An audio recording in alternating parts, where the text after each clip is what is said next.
Metro. Metro! Metro, much like Stalker, was a game series I was very aware of, yet never really got into, until now. Metro has been a long-time staple in the gaming industry since the original PC version of Metro 2033 released in 2010, made by Ukrainian studio 4A Games. And Metro 2033 is based off the Metro series of books of the same name, written by Russian author Dmitry Glukhovsky. In the books Metro 2033 and Metro 2034 can be found all over the game world as constant Easter eggs. Dmitry released the first entry in the series over 20 years ago, all the way back in 2002 on his own website, to which the series has expanded massively since. And he has written several more novels in the series, and has brought on other authors to write their own stories in the expanded Metro universe, with some stories expanding the world far beyond Moscow City to Poland, England, Ukraine, Italy, and beyond. In just one example, in the Warsaw novel, the poor city was hit with experimental biochemical bombs that melted living things down into literal goop piles. And in Metro 2033 Rubliovka 2, we even got this guy. Just look at that mug. Quit staring at me, man. And there's a ton of these third-party Metro books. It's actually pretty impressive how many stories have been made for this universe. And this list makes Metro look like Slavic One Piece. And of course, the Metro series had become truly world famous after the release of Metro 2033 and the later Last Light video games. Glukhovsky had even handpicked 4A Studios to bring his post-apocalyptic Moscow to digital life. But interestingly, and not too ironically, in 2022, Glukhovsky was sentenced to 8 years in the Gulag for speaking out on social media against Russia's invasion of Ukraine. But luckily, Glukhovsky, who's a longtime and outspoken Vlad Putin hater, had long since made like Hunter and vanished into the unknown, and was far out of the Kremlin's reach when he dropped his truth nukes on Instagram. And the Russian government was forced to sentence him in absentia, as his current whereabouts are currently unknown. And I hope our author here can continue dodging Putin's goons indefinitely. Just another day of Russian shenanigans, throwing ghosts in prison for posting too hard. But anyway, time for some background lore on the world of Metro. The world of Metro takes place after a devastating global nuclear war. The circumstances of how this war started are vague though, and the most we get is that it expanded from a smaller conflict in the Middle East, which checks out for modern geopolitics. But in 2013, the nations of the world hit their big red buttons, the nuclear ICBMs did their jobs, and turned Moscow into a blown out, crumbling wasteland. And this is probably what Budanov sees in his dreams. Moscow is completely foobarred. The city lies in total ruins, and there appears to be an endless nuclear winter keeping the place completely encased in ice. And roided up mutants infest the dead city in huge packs, tearing apart anyone who survives the initial elements of the dead city. And these aren't your typical rad roaches or rad scorpions. These are huge packs of hyper-violent bear-like creatures, both furry and naked types. Flying alligator-tiger hybrid monsters that look like some damn dragons, armored spider monsters, staring contest-loving brolic Sasquatch men, and several more critters we'll run into later. Hell, you can't even breathe in the air up here. As it's so irradiated, you'll quickly choke to death without a gas mask and a hearty supply of clean filters. After the bombing, 200,000 lucky Muscovites survived by retreating into the famously ornate and sprawling Moscow metro system for shelter. But after 20 years of conflict over the limited space and resources, extremely harsh conditions, factional conflict, and attacks by horrific mutant monsters and armed bandit thugs, cannibals, and other freaky factions, the metro population had been reduced to only around 40,000 people, who live huddled in the dark and cramped metro, farming nasty-ass fuming green mushrooms for food, using military-grade bullets as a universal currency, and have to constantly watch out for bandit raids, huge violent mutant raids, and most dangerously, the other major factions in the metro, as the end of the world hadn't been the end of factionalism and killing others over ideology. More like the opposite, actually, as war and conflict constantly breaks out amongst the four main factions that have emerged in the metro. Hansa, a trade-focused confederation of stations that takes up the central ring line in the heart of the metro, giving them a chokehold over the metro's logistics. The Red Line, a Soviet revival faction that wants to take over the entire metro and finally achieve that ever-so-elusive global communism, which will definitely work this time. Trust me, tovarish. The Fourth Reich, a group of Nazi LARPers who want to see Mustache Man's plans be restarted and finished in the metro, and will execute or detain anyone they deem to be a mutant or impure in their metrified concentration camps, literally busting out the skull measurer at times to see if someone should live or die. And finally, there's the Spartans in Polis, the largest station in the metro, with Polis being a sort of last bastion of order and technology, containing many former Russian Federation scientists, teachers, and officials, And the former Russian military Spartan soldiers act as a sort of police force / vigilante army of the Metro, killing bandits and mutants and helping survivors when they can. But they also operate and execute their own missions independently of Polis command, and they're pretty much our only real good guy faction. There are other independent stations and factions across the huge Metro system, but they're fairly small fry and out of the way compared to our big four here. One such independent station is VDNKH, also known as Exhibition, where our series protagonist Artyom Lasnimovich has lived most of his life. Also, side note before we get into the meat of the game, I'm taking a look at the Redux, or Redo? Redux? Redo? I'll go with Redo, versions of these games, as I'd guess most people likely own and buy the redos over the original releases. And I don't even think the original versions of 2033 and Last Light are even available to purchase anymore. Well, at least not on Steam. And I'm not going to go out of my way to play the original version. I already had plenty of PC problems with the redo that I assume will be even worse than the original versions. But I'll get to that later. Trust. But with that, let's dive right into the start of Metro 2033. We first take control of Artyom looking right up at a dude's ass as they head towards the surface. This is our tutorial mission, and it starts out very far into the story. Artyom is now a Spartan soldier, and in this level we follow his Spartan companion Ullman, and we learn the basic controls of the game, like movement, interactions, gas mask mechanics, getting you familiar with the gun shooting, and so on. The interactions here are very basic. Just press E to interact with anything that gives you the floating hand icon, which is anything from switches, doors, to most importantly, loot and gear. Like any self-respecting post-apocalyptic game, there's a large emphasis on scavenging for supplies and gear, and you can find regular bullets, money bullets, medkits, new weapons, gas masks and filters, and notes. And these things are all over the levels, and you get a nice satisfying crunch sound when you pick up some gear. And you're highly rewarded for really scouring these amazingly detailed and solemn environments for extra gear. And these items aren't the easiest thing in the world to find either. You'll need eyes of the falcon to see the subtle shine the items have, and to know which containers can be opened, and which are just decoration. And you can get pretty loaded up if you take the time to fully explore, and it works really well at making you feel like a proper sewer-dwelling scaver. You can also loot corpses as rewards for scoring kills, and you can even loot the ammo out of dropped weapons, which is a nice immersion-boosting detail I feel more games should do. Anyway, we then get attacked by a horde of Watchmen mutants, and we have to let that stick bark for the first time. The shooting and combat mechanics are incredibly straightforward. Left mouse to shoot, right mouse to aim down sights, and press C to chuck grenades or silent throwing knives. And unlike another Ukrainian-made atmospheric FPS featuring some scary-ass mutants, the guns in Metro shoot more or less right where you're aiming, no matter what piece you're using, whether it be pistols, assault rifles, shotguns, pneumatic guns, crossbow guns, and so on. They all have a nice punch to them when you're letting it rip. Although I mostly stuck to pistols, shotguns, and assault rifles, as the pneumatic weapons were beyond cumbersome to pump up for max damage, and the crossbow's ammo scarcity made me only use it a handful of times.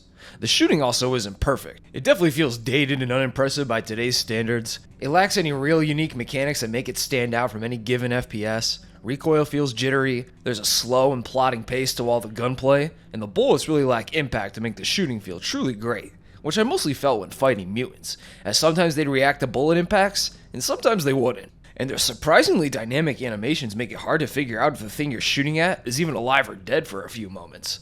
But for a game that's well over a decade old at this point, it still gets the job done well to keep the core experience buzzing, and it never really detracts from the overall experience. And most shootouts are still pretty enjoyable and exciting, especially ones versus other armed humans in the larger, more open areas.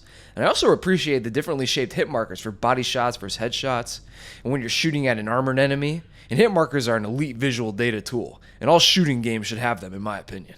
Also, at least in the redo, these gun models look great, and the animations of the guns swaying with Artyom's movements are incredibly smooth, albeit the reload animations and most of the sound effects are pretty dated.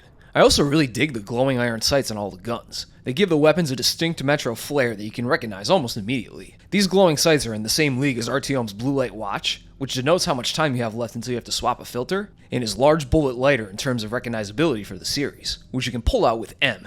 And you use this thing mostly to light movement-slowing cobwebs on fire, or to make any dark metro tunnel or abandoned maintenance halls look and feel extra creepy. It's a cool detail, but I find it's mostly for optional aesthetics, as the flashlight that you can turn on by pressing F is far superior as a light source, and Artyom can't use any other items until he puts his lighter away. He needs to flick it off and shove it back up in his nether regions before you can shoot your gun again. So we dispatch these freaks, and we head outside, heading toward the monolithic ruins of Ostankino Tower for a yet unknown reason.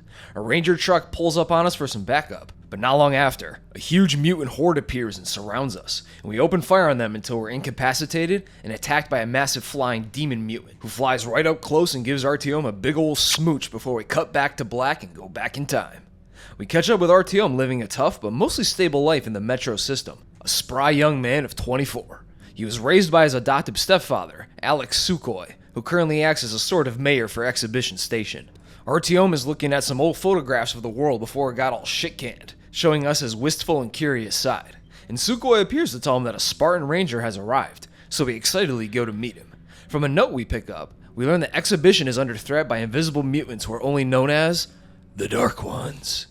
Mysterious, unseen mutants who can seemingly kill armed men with ease and can even drive them insane through some kind of psychic mind control, leaving the station in a constant state of paranoia of this new threat. So we reach the gate and meet Hunter, our Spartan in question, and we discuss the Dark Ones and the threat they pose. But as we're talking, we get an alert that mutants are coming in to attack, so we grab a revolver and start blasting. And this is our first real encounter that throws you right into the thick of this shit. We're in a fairly small room, and these Nasalis mutants move pretty damn fast, and they can easily get to you and start wailing on Artyom like an Alabama housewife with a flurry of speedy mutant punches, all the while you're fumbling around trying to figure out all the controls. But getting ganked by mutant hordes is a pretty common occurrence in Metro 2033, and this tutorial actually works really well at getting you used to getting swarmed and how to best manage these hordes. But luckily, we got Alex and Hunter backing us up here, and we gunned down these roided up mole rats. Alex is shaken up by the attack, blaming the attack on the Dark Ones, saying that they had compelled the Nasalises to attack Exhibition, and that they're not just mutants, but the next step in human evolution, a new life form that has evolved to live on the destroyed and irradiated surface of this brave new world. But while we're still reeling from this attack, another guard post is attacked.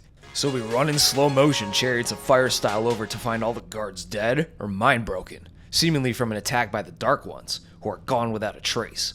Hunter then tells us that he's going to go and try and recon ahead to try and chase after the Dark Ones. And if he's not back by tomorrow morning, Artyom must go to Polis and meet with the Spartan commander Miller and tell him about what happened to Hunter and the threat of the Dark Ones, giving us his dog tags as proof. And sure enough, Hunter vanishes into the tunnels and fails to make an appearance the next day. So Artyom decides to start his grand adventure to Polis Station and signs on as a guard for a caravan heading for Riga Station.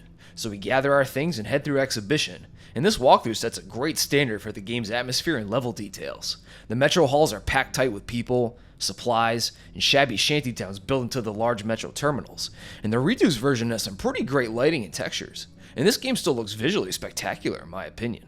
We get a series staple bastard SMG from a gun trader, and we get a basic verbal overview on supplies that I mentioned earlier.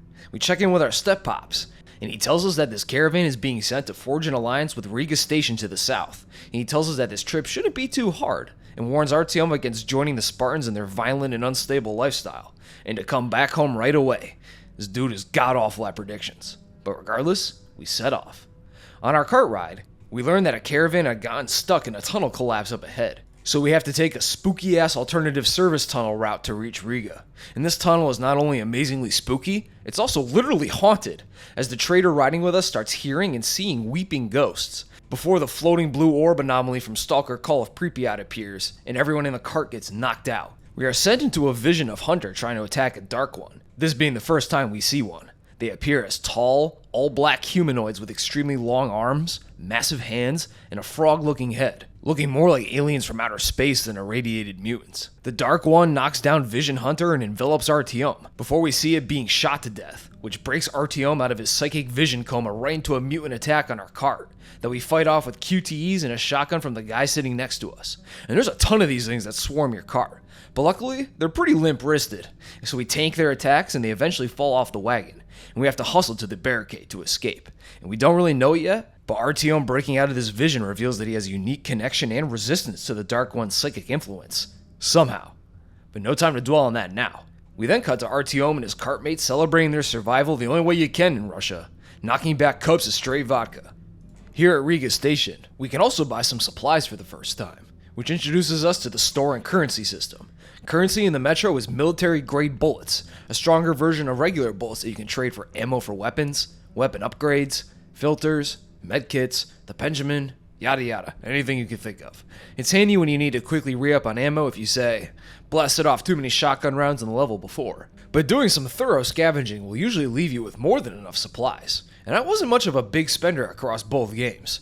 Mostly spending money on occasional weapon sight attachments, and of course ammo. These shops are also only available at certain times, as many levels don't have immediate or have very limited access to shops. So when shopping, you need to sort of anticipate what you'll need going forward, as there's no way to know when you'll find another shop. They're definitely helpful, but you probably won't be shopping as much as you think you will. And with your excess money bullets, you can hold R to load your money rounds into a weapon that uses assault rounds, and jizz on enemies with stronger bullets that even light them on fire, which can be incredibly useful in certain situations, especially those mutant attack hordes. You also have 3 weapon slots, and you can hold any 3 weapons of your choosing. And I found this 3 weapon limit to be pretty interesting, as you'll come across some cool weapons that you can pick up all throughout the game, like quad barrel shotguns, or rare weapons like the crossbow. And the limited space will force you to think on if you really want to swap out one of your current reliable weapons, or just keep rolling with your current kit. Ideally, you'll want to have your weapons all use different ammo types, as having 2 guns of the same ammo type will burn through your stocks insanely fast. So like any good investment, make sure your portfolio is diversified. So I throw a scope on my revolver, cause why the hell not? And we meet this kid. Are you Artyom? Hey, there's a man at the Black Street waiting for you. Or wait, maybe an adult posing as a child? The fuck is up with that voice? Yeah, the English voice acting is mostly dog ass, ranging from really solid with some of the characters like Khan. This station's humidity is making me rheumatic. If you'd rather share your friend's fate, then by all means, stay. To absolutely ridiculous, like this kid here. Thanks, let's go. But honestly, I didn't really care that the voice acting was bad in this game, and I give it a pass because English is in this game's mother tongue. And if anything, I find the subpar voice acting just gives the game more charm. I'll be damned. Bourbon! Hey guys, we'd better search these 2. And the same goes for Stalker when they just go completely off script. So we tip the kid a bullet, and he guides us to a man that is apparently expecting us. We meet the man, a shifty trader named Bourbon, who needs to get to Dry Station, which is complicated by the fact that Riga is on lockdown. But Bourbon here knows a secret back way out of the station, and he heard about how we were able to break out of our Dark One mind control and save our cart. So he hopes our psychic immunity can help him safely reach Dry Station. So with no other options, and with Bourbon dangling his AK in front of us as a reward for our escort, we agree to help him, and we enter some abandoned tunnels. We then proceed through these amazingly creepy and dilapidated tunnels until we run into some bandits we have to unload a few bullets into, this being our first human enemy encounter, which I have to admit are much more fun to fight than the mutants, as shooting humans always felt satisfying. And in the middle of combat, they have some pretty solid AI that'll flank you and take cover and fire from fortified positions, and they have some pretty robust death and damage animations when you shoot them in the head, chest, and penis. Their bodies are also great loot caches for extra ammo, medicine, filters, and guns. Although it seems not all killed human enemies will be lootable. Some of these guys just die broke. You also have the option to sneak past some human enemy encounters, as Metro does have stealth mechanics, but I honestly didn't even try to engage in the stealth and sneaking, as if I got spotted or wanted to restart, that means crashing my game and rebooting, and just shooting at any human enemies I ran into seemed much more exciting to me, rather than slowly duck walking through the shadows and praying that an enemy doesn't triangulate my position immediately. But regardless, once these bandits are dead and their bodies are looted, we cross this massive bridge into this gigantic tunnel with Bourbon, shooting off mutant hordes that drop in on us. We eventually reach this green glowing room full of bodies, and we start seeing visions of us and Bourbon in a ghostly hallway with a gate, and it seems like we're getting another Dark One mind invasion.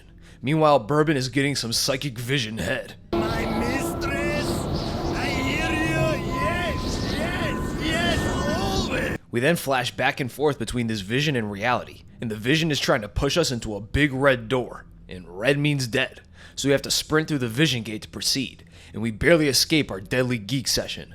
We then make it to the gate of Market Station, and we fight off another Nasalis horde until they finally open the sealed door for us, after someone recognizes that it's Bourbon at the gate. We're now safe inside the market, but Bourbon owes some money to the Hansa here, so he's anxious to blow this train stand.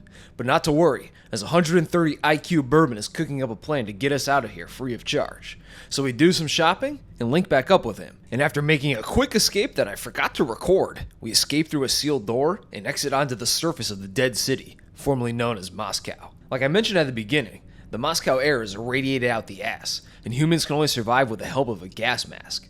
The gas mask mechanics are a bit deeper than you think, and it's more than just taking the mask on and off when you run into some shit air. You'll know it's time to throw on the mask when Artyom starts choking and hoarsely breathing like he just got punched in the windpipe.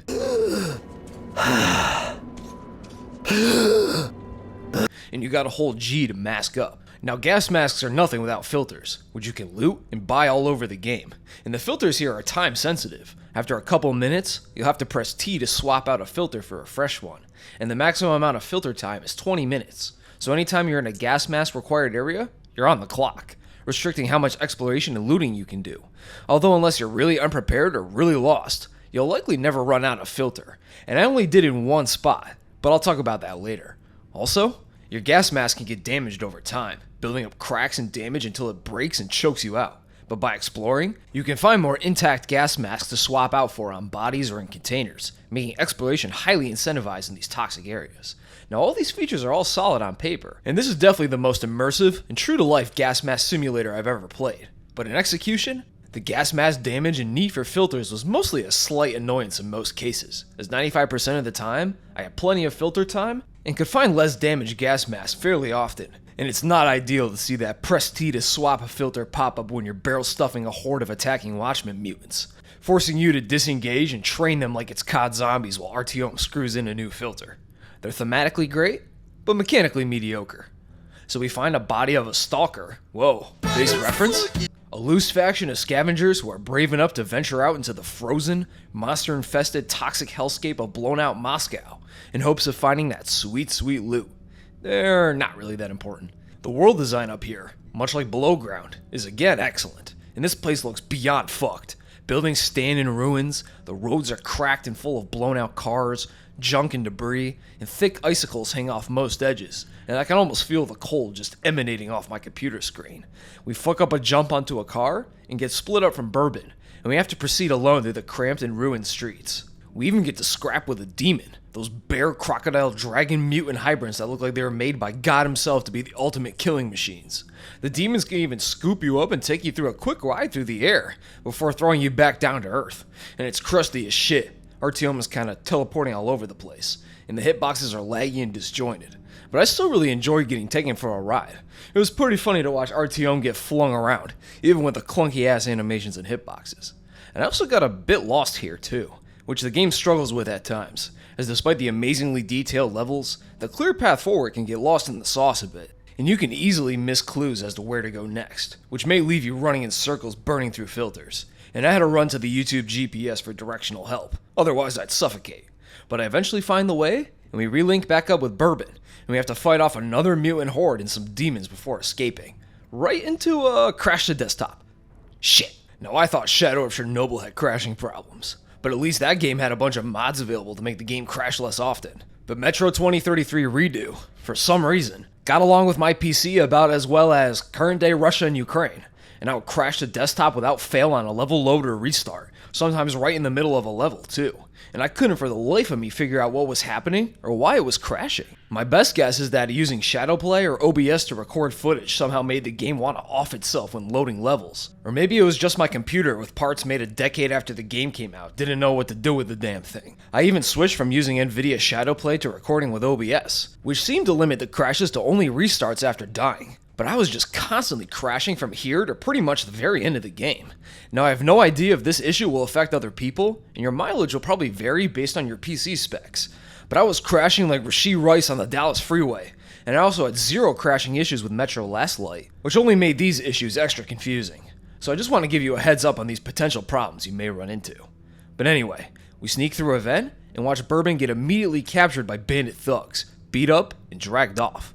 But luckily, he left his backpack in the vent, and we finally get our hands on his AK he promised us earlier. And I put it to good use trying to help save my shifty traveling companion. But after we kill the bandits and bust into their boss's room, Bourbon tries to disarm the boss, but they end up both killing each other in a crossfire. What you say? Bourbon, our shyster guide and first real companion, is dead, and we're now all alone in this shot-up bandit camp.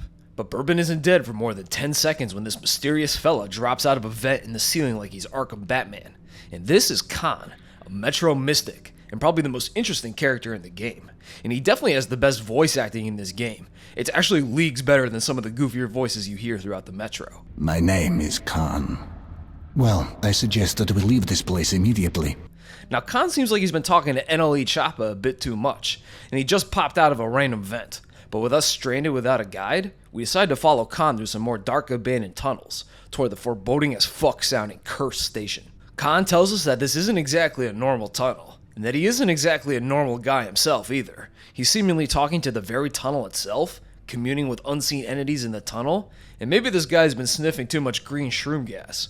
But Khan's schizoid warnings get vindicated pretty quickly, as we soon start running into actual ghosts, dark silhouettes of people trapped in the tunnels, who can still be heard weeping and crying out in agony. There's a fucking ghost train that still rolls down the derelict tracks, and the ghosts will even attack and kill you with ghostly arms if you get too close to them. What the fuck? The mutants weren't enough. These nukes somehow created actual vengeful spirits and poltergeists. It's actually insane, and I really like it. I don't know what it is, but I like how games like Metro and Stalker aren't afraid to go beyond just mutants and introduce straight up magical or paranormal shit like anomalies and ghosts. And it never ends up feeling corny or silly, rather adding a ton of mystery and uneasiness to the Metro, making it feel more malevolent, dark, and dangerous than expected. We even follow Khan through a crowd of ghostly soldiers, while Khan recites some sort of warding prayer to get them to stay away. Khan's explanation of these ghosts is that their souls have been captured by the Metro, trapped in the tunnels as humanity's punishment for ending itself in a nuclear war. We also run into another floating electric orb anomaly. Although these anomalies are incredibly rare, and we only see maybe one or two of them in the game, making me wonder if it's just another reference in a way. And I looked it up, and the Stalkers and anomalies seem to be references not to the Stalker games, but to the book Stalker is based on, Roadside Picnic by the Strugatsky brothers, which makes a lot of sense. It's an insanely influential piece of sci-fi, and Glukowski must have gotten a ton of inspiration from it while writing Metro. We eventually reach a Metro cart, and we start heading for Cursed Station, which got its name from how shitty living there is, and the place is constantly being attacked by mutants, and a mutie attack is already in full swing when we arrive.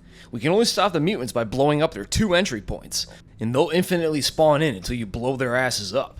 And when you blow the tunnel, make sure to get the hell out of there unless you want to be completely barbecued. But once we fight off another gank squad of Nasalises, we link back up with Khan, who tells us that he's gonna chill out at the godforsaken Cursed Station for a while. I guess he just likes the vibes here. And he tells us that if we want to go to Polis, the tunnel has collapsed, and we need to go through the Armory, and then make our way through both Nazi and communist-controlled stations. Great. Khan tells us that the Armory is an independent station, but it's currently being occupied by communists. But not to worry, he's got a buddy, Andrew the Blacksmith, who we can get some help from. Khan then leads us into this awesome-looking circular room, which is full of trench candles and small monuments to the dead. And paired with the great music here, it's moments and places like this that really make Metro shine. You completely understand the mood and message the designers are going for here, showing that there's still hope and genuine humanity in the face of the overwhelming bleak brutality of the Metro universe. We arrive at the Armory station, and it's not long before the communist goons here start manhandling us for walking into a room or something. There's another guy in here who was asking the guards to tickle his prostate. While you're at it, I'm pissing kind of And he socks one in the face, and we follow him to make our escape through the station, and the Reds are everywhere. But as long as you keep running and following the guy, these Reds will have complete stormtrooper aim. It looks like me playing Counter-Strike. Eventually, the poor guy gets smoked after sacrificing himself to point us to go left, and we almost get nabbed, but Andrew comes in clutch and pulls us into his little closet home in the nick of time. Andrew tells us that the only way to pull us is through an active war zone between the Reds and the Reich, but Andrew has a plan. We'll hide on a cart of new recruits on their way to a Soviet-styled meat wave assault, and hop out and make our way to Polis after getting past the roadblocks. So we climb into the cart and enjoy the ride. Maybe RTM should read that book in front of him. He could get the script early. While we ride, we can overhear some interesting dialogue from the recruits, them discussing why they even joined up with the Reds, either for ideology, for money, or for misguided tradition, on top of other wholesome conversations like whether it'd be better to swallow a cyanide pill or to let yourself be captured by the Reich. But I soon hop out and make the choice for them, blasting through both Reds and Nazis like an enlightened centrist Terminator in some pretty large open shootouts. That is, until we open a door and get captured by Reich soldiers, thinking us a Red soldier, who wail on Artyom and tell him to pray to Marx for salvation. But as they gloat villainously, it seems Carl actually answers my prayers, and 2 Spartan soldiers appear from around a corner and gut these groypers like some freshly caught bass. Good thing Artyom is great at getting people to appear to help him in his hour of need. We show these Spartans hunters' tags, and they move to bring us to Miller. We then take control of a mounted turret cart, and we have to pass through a Reich checkpoint. Our Spartan escort tries to use some Jedi mind tricks on the guard, which doesn't work, so we start blasting. And this turret section is interesting to me because of the controls, as you can only aim the turret up or down, and you have to use the arrow keys to actually turn the thing, and it makes it feel clunky as shit. Slowly jerking this thing around to turn Nazi goons into red mist clouds. But the clunkiness feels true to how manning a shitty apocalypse turret would feel, so I'll give it a pass. We then blast our way through this Reich checkpoint, and we dismount and find another cart to hitch a ride on. And Artyom's note for this mission is pretty hilarious. Dude is just flabbergasted that the Spartans' only plan was just to waltz through the checkpoint and hope for the best. The fuck it we bald doctrine of war is a favorite of the Spartan order, and this will only continue to prove true. So after pulling another drive-by on another Nazi checkpoint, we then have to fight off another Nasalis horde who attacks our cart, who overwhelm and drag our buddy Pavel off the damn thing. But he blows himself up to take the mutants down with him. True hater shit. I respect it. We then come to Hull Station, which is under another mutant attack, but as we defend it, we get hit with a psychic blast that kills some of the defenders with us, as ominous bells ring out in the tunnels.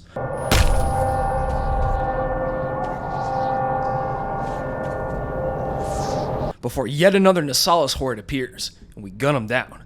It seems we got caught up in another Dark One attack, on account of the psychic shockwaves and the ghostly bells, and we get a tape from the dying guard commander to put in a radio beacon on the surface, to relay what happened here to Polis. We then pass through the ruined station, and the environment designers are cooking here some more, until we come across yet another weird-voiced child trying to wake his dead uncle from his eternal slumber. And Artyom, being a classy guy, decides to help the kid and gives him a piggyback ride to escort him to safety. And Sasha here is a real yapper, and he will call out small mutants attacking you, as well as very slightly affecting your mouse sensitivity when he's on your back. The controls feel slightly floatier than normal, but it's really subtle, and you can barely tell it's there. It's a little weird. But luckily for me, Metro's directional dynamic dialogue volume keeps Sasha's voice pretty quiet. We climb up this huge vent, and we return this ankle biter back to his mom, and she offers me some bullets as payment. But since I am the very definition of class, I refuse this poor single mom's offer. She needs the bullets more to feed her weirdly voiced child. But we can for real head to Black Station now, and we finally get topside, and we obliterate all the Nazis on the surface here. And this level is probably the worst in the game in terms of figuring out where you need to go next. We can load the dead guard's tape into the radio at the top of the building, but I was surprised to learn that this was an optional thing and not a main objective to progress the level. And more on this later, as it ties into a pretty big but hidden mechanic in the game. And there's no clear indication as to where to go next from the radio, so I ran in circles backtracking to and fro until I eventually ran out of filters trying to find the way forward. This being the only real time I ran out of gas mask, and I had to restart to keep Artyom's throat from turning inside out. And it turns out, you have to go down this small hole in an inconspicuous corner of the building under some rubble ramps, with only a faint glow from a fire underneath it to guide you. Metro does struggle at times with clarity on where to go next, but this is probably the only time it becomes straight up bad, because if you go down there too early on accident, you can't get back up to activate the radio if you missed it. If the level designers just replaced this hole with a staircase or something, we'd probably be all good. But as it is, screw this hole. Pause. But regardless, once down the hole and past the Nazis, we make it into Black Station, and we get saved again by our Spartan buddy Ullman, who tells us that even more Nazis have taken over Black Station, and he hands us a sweet silenced VSV rifle as a little present. And we part ways again. We spank these Nazis one more time in some fun shootouts using our new tool, and we hop in a cart after linking back up with Ullman, and we head right for Polis. Finally. And along the way, we have another vision of us in a dark, rocky hallway, where a disembodied, whispery voice tells us that it wishes to understand and help us, and a dark one explodes through the barrier and approaches us, which sends Artyom into a vision of a clear sky with leaves growing on trees, leaving us totally confused, before we cut back to arriving at Polis. Artyom is quite impressed with Polis Station, seeing it as a last bastion of safety and security in the ever-crumbling Metro, although we don't see much of the place outside of the Spartan facilities. And we finally come face to face with Miller, and we give him a silent rundown on everything that's happened, and the looming threat of the Dark Ones. Miller is convinced by our story, and he assembles the Polis Council together to try and vote to approve giving aid to Exhibition, and to fight off the Dark Ones using the Spartan warriors. We deliberate with the Council for a few hours, before the Polis Council gives us a resounding Thanks, but no thanks. Dark ones, schmark ones, you guys will be fine. And they refuse to help Exhibition. Shit. But Miller isn't having that shit, and he goes against the council and proposes a huge fuck it we ball operation instead. Miller tells us that there are still several intact missile bases still sleeping beneath the ruins of Moscow, which can still be launched to completely obliterate the Dark Ones. In order to launch them though, we need access to the command center, a bunker called D6. However, the location of D6 is unknown, but we may be able to find it if we can locate some military documents from the Moscow library on the surface. So we gotta head back up and find those docs. We do a quick surface level to reach the library, and we link up with Miller after killing more of these fish-faced fucks. And we enter the library, but our squad gets ambushed by a demon, who Miller and Danila have to hold back with only a flimsy door between them. But luckily they got thunder thighs, and they can hold it off for the time being. So we move to find a way to get that demon off our backs, running past these killer ceiling vines that will slap you hard on the ass if you get too close. And we open a side door, and Miller and Ullman catch back up with us, and we drop a chandelier to open the way forward. And we enter the central chamber of the library, where we spot a huge muscular meat monster Sasquatch looking mutant called the Librarian. But before we can chase after it, a demon appears and whoops the shit out of Danila, forcing Miller to evac him in safety, leaving us to face the Librarians and to grab the D6 documents completely alone. This level really leans into the horror aspect of Metro more than any other level, and it's pretty much entirely focused on managing the Librarians and building up the tension around them. The Librarians will patrol all around the library, and if they spot you, you can't run or shoot them. Instead, you have to plant your feet, clench your jaw, start mewing, and engage your hunter eyes with the Librarians, and walk backwards while continuing to look at the mutant gorilla standing before you. You'll know you're locked into a staring contest when it cocks its head at you like a dog, and it'll get angrier over time, and eventually attack you if you don't start backing away from it, where it'll just charge you down and swing its hefty arms wildly at you, which can quickly melt your health to nothing. So keep backing up, and keep your eyes on him, and eventually the Sasquatch will disengage, and you can tell it's safe when he shrugs you off and literally saunters off, satisfied with our mewing contest. Now, I didn't even attempt to attack the Librarians, as there's just way too many of them in the level, and based on their builds, they seem to be massive wastes of ammo if I tried to shoot them. So to ramp up the difficulty of the level, the devs put several holes all over the floors that you can easily moonwalk into if you aren't careful, forcing you to backtrack around the Librarians again if you fall. It's a really interesting level and mechanic that works well about 80% of the time, as I did have some issues telling whether or not the Librarian was still aggroed on me or not, like when I get it to shrug off, and then it spins around and re-attacks me after a few seconds. But overall, this was a really tense and cool level that effectively turns these levels into a mini horror game, and it nullifies the weapons you've been using the entire game to get out of most situations in an interesting way. We eventually make it to the military repository after moonwalking past Bigfoot's entire extended family, and we finally find the D6 documents we need, and we get topside, where we watch a Spartan truck pull up and turn a Librarian into roadkill. Artyom's life getting saved in the clutch yet again. But apparently, our old pal Khan had told the Spartans where to find Artyom. He must have used his ghost force powers to soul trace us, or something. And we drive off to the church, the Spartan Order's sole surface base. And if you stick around and listen to this guy by the fire when you arrive, you can hear a really interesting story about how the nuclear war went down, as the guy talking was a military radio operator. And he recounts how Moscow command went dark, and all the other officers were left helpless as what to do next. And it's pretty great world building, and I like it quite a bit. But the others did transmit, including the strategic nuclear subs. Subs kept waiting for orders. Should we hit them? No one could believe Moscow was not there anymore. Naval captains wept like kids on the air. The crewmen were begging me to check if their families were among the survivors. But I couldn't do anything. We relink with Miller, and we very quickly go over the D6 documents we collected, which apparently points us towards its hidden location. So we smash that LMB to ready up and move out. And on the way out, we run back into our goat Khan, who's just hanging around in front of this very striking Orthodox-styled Wall of Saints. And it's a really awesome backdrop for a guy like Khan, who has acted like a sort of guardian angel for us the entire journey, escorting us directly, or watching us from the shadows, or through some other more esoteric, ghostly means. You never really know with this guy, but Khan issues us a warning, saying that pain is cyclical, and that violence breeds violence. And in the end, maybe it doesn't have to be this way, which will make sense later. But shortly after he gives us his warning, a flash catches his attention, and he just stares at the wall of portraits, frozen in place. Alright, see you later, Khan, and thanks for all the help. You just keep doing that. Yeah.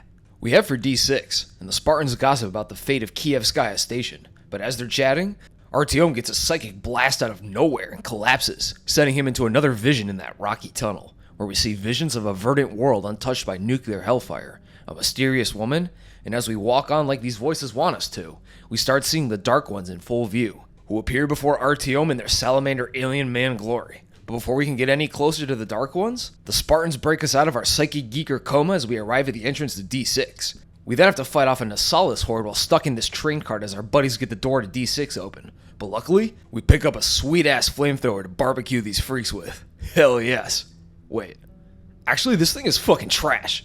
I feel like flamethrowers are always underpowered in games, and that's the case here, as I seemingly burned myself to death using this thing, and I got swarmed by burning Nasalises instead of normal ones now. So I just fell back and used my assault rifle to mow down the horde, and this game loves its Nasalis gang squads. But we finally get the door open, and we barely escape from an incoming Tesla anomaly from Stalker, and now we're finally in D6. Cue a few switch flips, and another Nasalis gang squad, and one even jumps on us this time, but we're saved by Stepan. But he surely goes out the same way as Pavel, and blows himself up to kill another Nasalis that tries to drag him away. It seems that the Spartans got a real Al-Qaeda doctrine of getting captured. So we continue on, and wouldn't you know it, yet another Nasalis horde is here to greet us, but I'm beyond sick of these abominations at this point, so we end them quickly. And then we finally reach the door to D6 proper, but it only opens a little bit, so we roll under it to find a path forward, and we have to fight off these massive mutant spiders to proceed. And these spiders are definitely freaky, but they're pretty wimpy in a fight, especially in Metro 2033, as their ultimate weakness is light, which we have a pretty much endless supply of thanks to our flashlight. So I found that shining your flashlight on them, and then giving them a double pump of buckshot would obliterate any spider you came across.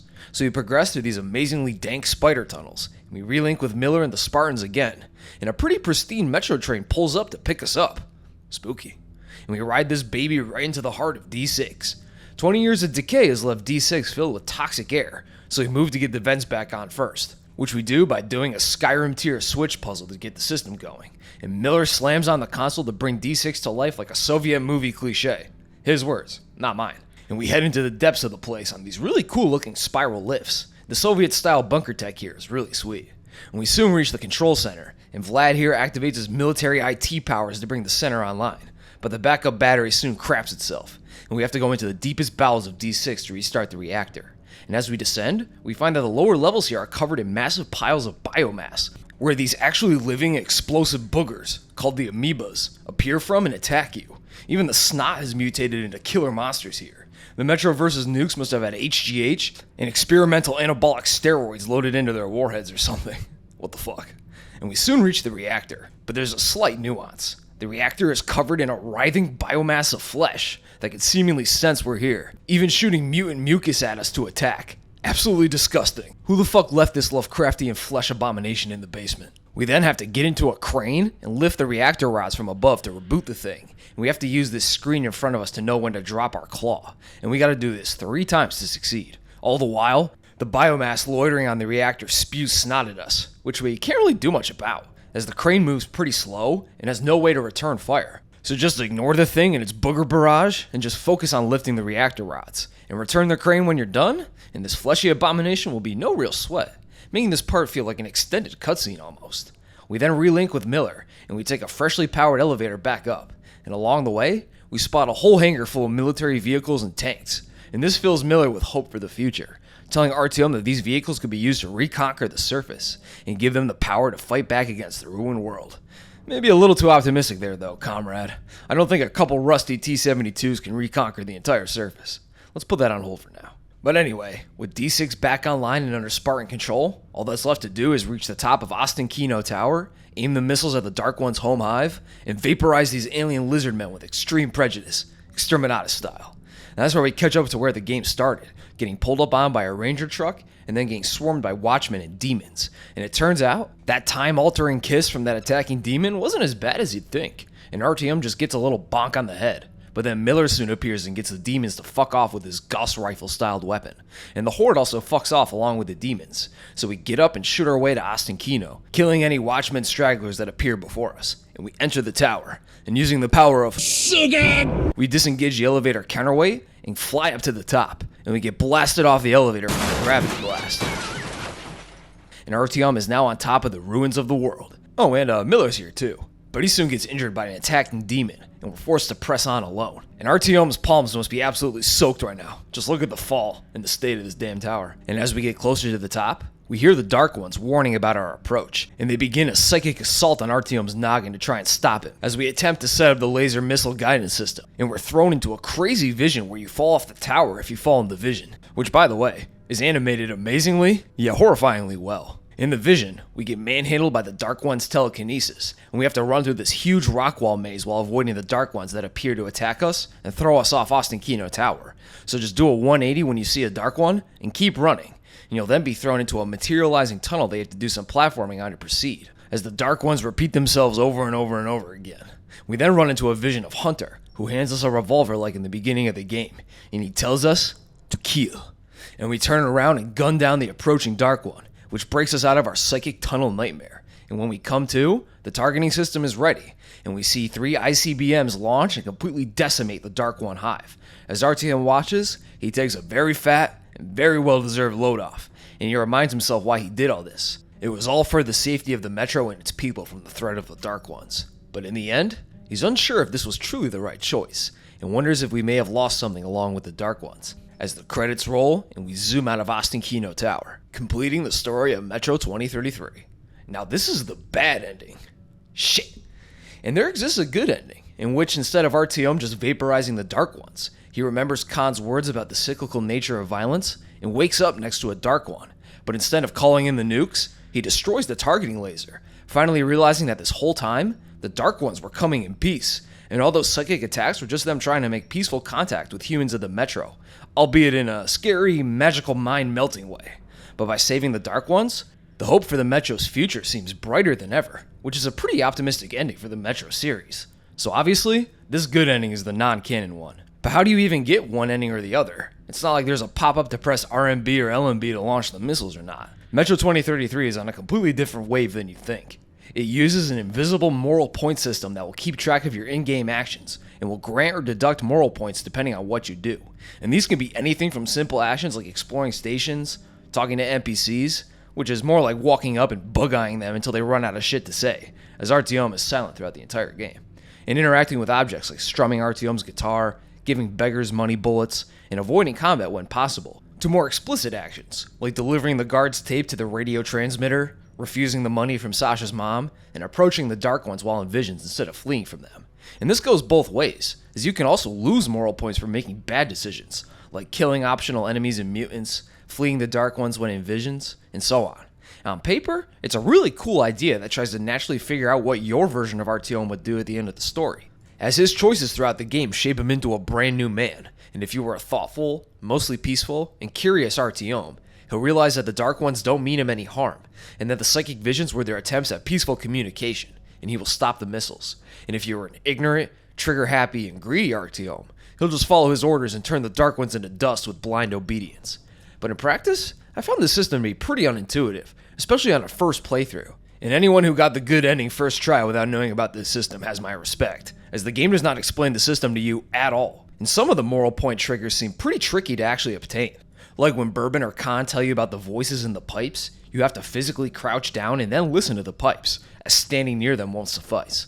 Or when in a vision that shows you a verdant playground, you can't move at all, only use the mouse to look around, or else you'll lose out on the points, as the game thinks Artyom is ungrateful for his summer day hallucination or something. And also, I played this game guns blazing, and rarely tried to use stealth, preferring to shoot my way through most humans and mutants I came across, like with most other games. Because as for me, unless a game is a stealth game by genre, I likely won't even try to use the stealth systems, and that's no different here. So I probably lost several moral points by just letting my shit rip and stacking up the corpses. But in the end, it just grants access to a nice and hopeful, but extremely non-canon ending. But I feel this system could have been implemented much more intuitively if there was a short blurb about the system from the game. It doesn't even have to go into detail, but just giving the player a heads up to its existence could have gone a long way, as it would force them to be more mindful about their actions as they play through the game. Or the game could have made the moral point gains or triggers more obvious when they happen with a distinct sound, or a moral point icon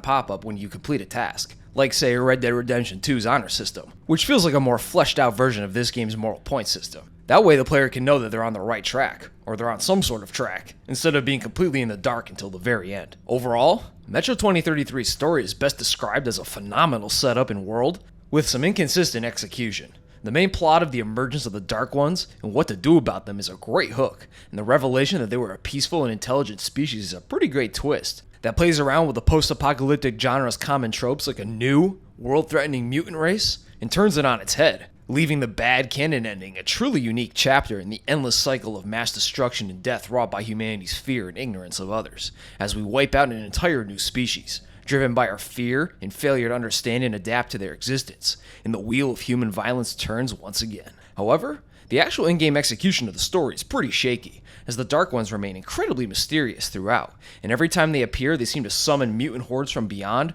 or throw Artyom into a deadly esoteric mind-obliterating vision that he has to escape from. And despite the Dark Ones being the main motivator for Artyom's journey from Exhibition to Polis and beyond, they quickly fall into the background of the game's story, showing up every once in a while to psychically flashbang Artyom's melon before vanishing.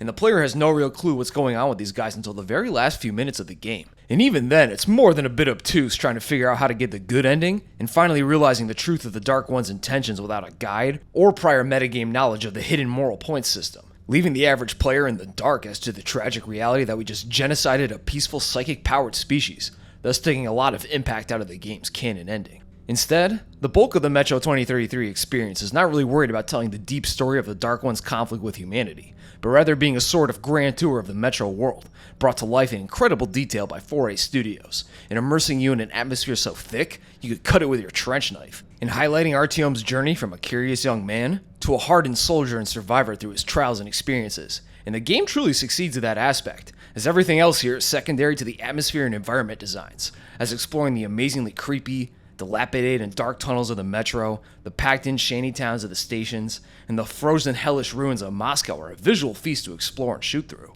And I was pretty captivated by the world and lore here, and I was always interested to see where Artyom would go next, what faction he'd run into, what characters he'd meet, what abominations would be waiting for him, and what new info or world lore we could discover. And it kept me locked in and eager to see the game and all it had to offer. And it comes together amazingly in even the smallest moments, like Khan's candlelit memorial room that can instantly convey and make you feel the bleakness of the world, yet still feel the hope in humanity that remains beneath it all. Artyom's diary entries also shed some great light on his personal thoughts and perspectives through some pretty solid writing, and help make up for his stoic silence as he walks around the Metro like an Easter Island head armed with an AK-47. And he's a pretty wise and interesting fella, and I just wish he spoke a bit more throughout the game. But I understand the usage of a silent Artyom, as it's not just him, but you the player who chooses what kind of man Artyom will become. And I assume it would have been extremely difficult and cumbersome to introduce a fully voiced Artyom that speaks from the player's perspective. It definitely would have drastically bloated the development time of the game, so some sacrifices need to be made. Add all of that, plus some dated but still solid shooting that gets the job done, albeit this journey came with a bit too many Nasal's gang squats for my liking, I gotta admit. A satisfying yet simple, crunchy-ass loot system that inherently keeps you exploring and scouring every filthy corner and corridor, and some great-looking graphics and lighting effects. I was genuinely impressed with how well this game holds up, even to this day. Combine all of that, and I definitely recommend Metro 2033 to anyone who wants to be immersed in this oppressive but fascinating underground world. And as long as you don't crash out on PC like I did, as the crashing was so frequent, I was almost tempted to give up. But my computer has some quirks, thanks Intel. Fucking bastards. So hopefully these crashes won't happen to you. And if they don't, absolutely give this game a spin if you're a fan of the genre or have any interest at all in the series, and you might end up falling deep down the Metro tunnel in love with it. But that'll do it for Metro 2033. And the last light video is next, and Exodus after that. But maybe a video or two in between. Sorry this took so long to get out. I had to move cities, and that takes a little bit of time. But we're so back, and I love you all. Goodbye.